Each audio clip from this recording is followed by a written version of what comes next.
Tushda qorong'uda yurishning ta'birlari.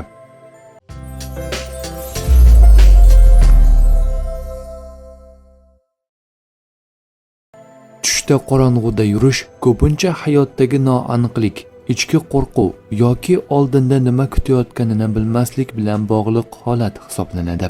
Tushda siz qorong'uda qo'rqib yurgan bo'lsangiz, bu hozirgi paytda xavotir, ikkilanish yoki muhim qaror oldida qolganingizni bildirishi mumkin. Tush ko'ruvchi tushida qorong'u yo'ldan topib chiqsangiz, qiyinchiliklardan chiqish, muammolarga yechim topish belgisi sifatida qaraladi.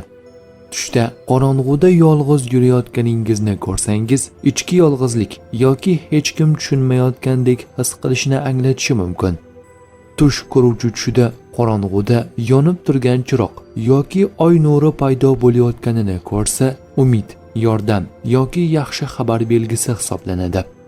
Tushda qorong'udan yorug'likka chiqish esa odatda yaxshi alomat, tashvishlardan qutulish, yangi bosqich boshlanishi deb talqin qilinadi.